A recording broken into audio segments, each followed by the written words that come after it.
Hey, welcome aboard. It's Walter here. And we're going to talk about trading with the trend today. We're going to talk about how you can use a specific technique to identify the trend and then how you can ride it out. Now, this is something that a lot of traders don't like to do. And one of the things we know about trading is if a lot of traders don't like to do it, if it's something that's a little bit unnatural, we're probably on the right track. It probably means that we're doing something that is going to work. And I'll show you why this works and how it works. So what I want to do here is share my screen so you can see the thing that I'm looking at here. Let's see here. Share screen. Boom. Share. All right. So what I want you to see is this.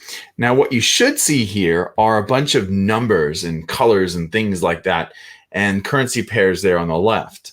Now, you see here where it says pound New Zealand, and it says 64% short, and then it says pound yen, 66% short, and pound CAD, 77% short.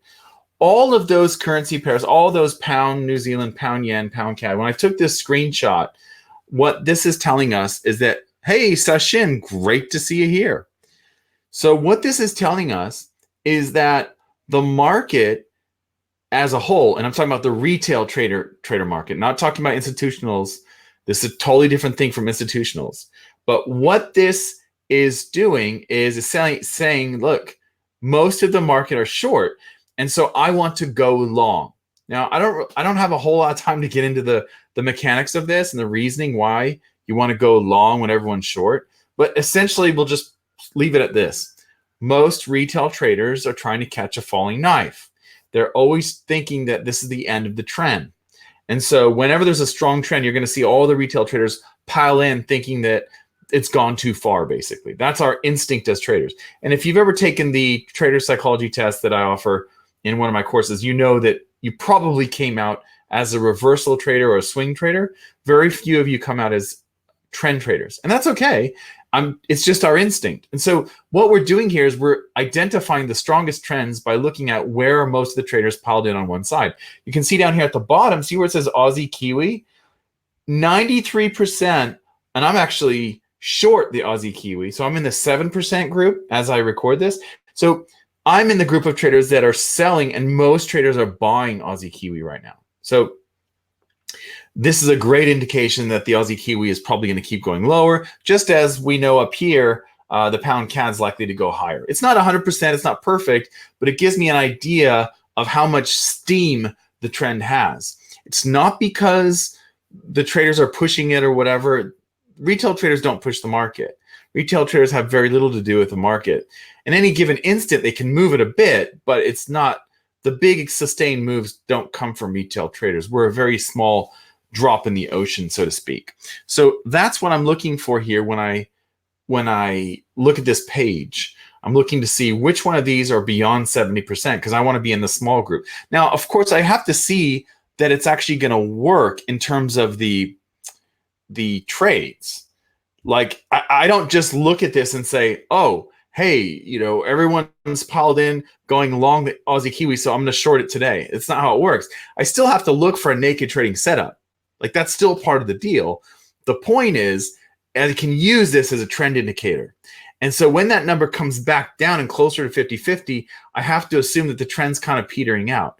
And when it jumps back up near 70 or beyond 70, like in the case of the Aussie Kiwi, 93%, then guess what?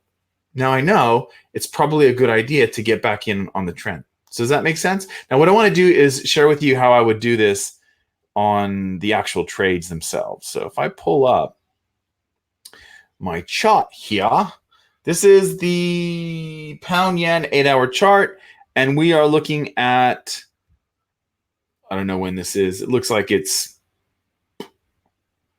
2016 or something. Yeah. Is that right? 2016. So I'm going to start the chart here. And what I'm going to wait for is I'm going to wait for the market. I'm just pushing the space bar here in Forex Tester. I want to see it break out here and go in up or down. I don't really care. I just want it to trend. And if it does, then I am going to look for a reason to buy or sell. And right now I'd say buy just because it's broken out of these highs here. So I might wait for it to flag down here and make like a bullish flag. And I'll put my buy stop right here above here, right there. Put my stop loss down there. Now, I don't know about you, but have you ever been to a restaurant and you just thought, wow, that restaurant we went there, the service was really poor, and the food was well below average, and it was super expensive, more expensive than I'm used to spending in terms of going out to dinner. And so you say to your wife or your husband or your girlfriend, your boyfriend, or whoever you're with, your friend, whoever you're eating dinner with, you say, you know what? We should make a booking for next week. Do you ever say that? I never say it, by the way. Oh, and I forgot to mention, if you want to join us in the Small Accounts, Big Profits course, you can click the link below this video or above this video. There's a link there. I'll tell you all about the small account that we're going to build up quickly over 300 trades.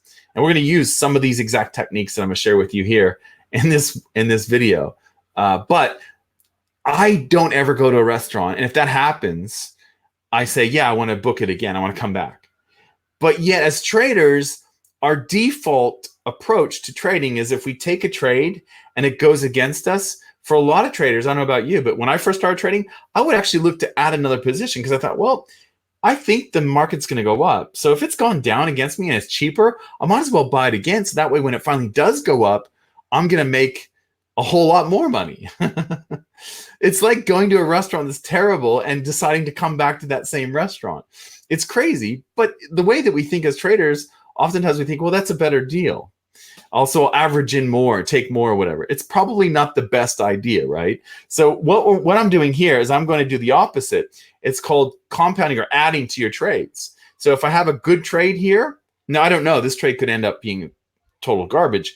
But if I have a good trade here, first of all, the market has to go and higher to trigger my buy stop. So that's number one. It's got to go in the expected direction. I'm not going to get in if it goes against me. So if it goes down, okay, I'm in, and okay, and I'm stopped out. So that was a loser. It doesn't always go up if it makes a new high. This just barely made a new high and then stopped me out. Okay, well now it's looking pretty good. Wow, it's looking really good.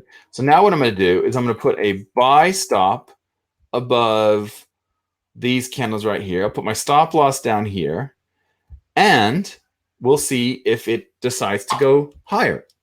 Here, let me share this with you so you can see it. I know it's hard to see on there. Get rid of my mug. So you should be able to see now these candles. Let me zoom in so it's even better for you. All right, so that should hopefully you can see that. So I'm in on the trade here, and it's gone higher. Okay, now I've got a trendy kangaroo tail. So what I'm going to do here is I'm going to move my stop halfway. So I have half the risk that I originally had. So what happens if I get stopped out here on this first trade? I'm going to lose 0.5 R. So I'm not going to lose a full R. So put my buy stop up here above this consolidation level. And if this one triggers, I'll be in two positions. Hopefully, this is a trending market, and hopefully it doesn't peter out like that last one did. So let's see what happens here. We're in again. Excellent. So now what I'm going to do is I'm going to move those stops up here to where the first buy was. So we've got limited risk at this stage. Now I'm going to put another buy stop above this high. It's making higher highs. It's making higher lows as well. So this is good. And so I'm basically I'm piling it on. I'm adding to my trade here. And as long as it keeps going in my favor, I'm going to what's called pyramiding. Uh-oh. Didn't get stopped out on that one, but it doesn't look good. Oh, we're all right. So we're adding again. So what I'm trying to do here is just simply move my stops along the way so that if I get stopped out here, that's okay. I just don't want to lose a whole bunch of positions at once. I've locked in some profit. Now that's a really bullish candle. Now I'm going to put a buy stop above all these candles here and say, look, if it makes a new high here, I'm happy to go long once again. And I will ratchet up my stop as we go. Let's see. Yep, we're in again. Okay, so all of these stop losses down here are now going to be moved up. All of these positions here are up, and this is only going to work if the market's trending. Obviously, if the market doesn't trend here, I'm in trouble. But so far, so good. I'm going to wait for a bit of a pullback here. I've got, I think, 4 positions on. So I am not too keen to take on another one right now, given that they're all in profit, or the last one might be a break-even result, basically. But so far, we're looking pretty good. I'll just see if we get a pullback. Not stopped. Okay, stopped out. So there you have it. So those are the 4 positions there. The last one was break even. The first 3 did all right.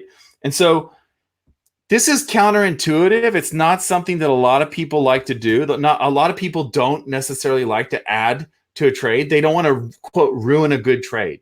Well, you don't have to add the same size. If you took 2 lots on the first position, maybe you take 1 lot on the second one and half a lot on the third one and a quarter of a lot on the fourth one.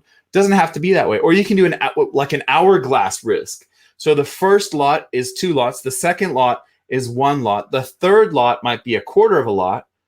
Now you've got a lot of profit in those first 3. So if the market keeps going, you take a 4th lot, you might add that back up. Add it back up to, say, 2 lots. And then a 5th lot, that might be down to 1. And then a 6th lot, that might be down to a quarter again. So you kind of have like an hourglass shape. The reason why it's hourglass is because once you build up enough profit from those first 3 positions, now you can start to add more size because they will cancel out. If it comes back against you, all that profit can cancel out the loss on that last position. So that's another important thing to remember. So taking additional trades when you're doing well is counterintuitive, but it's a skill that we should learn if we want to make our winning trades bigger. It's like going to a great restaurant and saying, I want to go back there again, right? Instead of going to a bad restaurant and saying, I want to book that next week, which is insane, but that's the important thing here. And what for me really helped me as a trader, getting over the hump, was learning to compound trends. And I don't know anything better than this particular method for looking at trends, looking at the open position ratio. All you have to do is Google open position ratio Forex. You will find Saxo Bank, I think, has it. IG Markets has it. Awanda has it. All these different brokers will offer this. These data here that you're looking at on my chart, these are the Saxo IG Markets data. So that's what these are right here. These are IG Markets data. So all these percentages here. And they're updated, I think, every 10 minutes. So that's really what you want to do if you want to identify the trend. Again, to recap, 70% or more going in one direction, it's probably trending in the other direction. You have to take a look at the chart, obviously, and you're still looking for a reason to get into the trades. But this is an excellent way to, 1, identify trends, and 2, ride them out. When it starts to pull back and go against you and drop below, say, 65%, then I'm starting to think, all right, this trend might be petering out. But certainly when it's over 70, I'm keen to go. I want to join that small group of traders that are making money. So I hope that this helps. If you'd like more information about this sort of stuff, click the link below this video or above. We're going to use these retail open position ratios in our small account big profits course. We take a little $1,000 account and try to ramp it up as quickly as possible over 300 trades. I'll show you how that works. Click the link to get more info. See you in another video. I hope this helps. Have a great day, guys. Okay? See ya. Bye.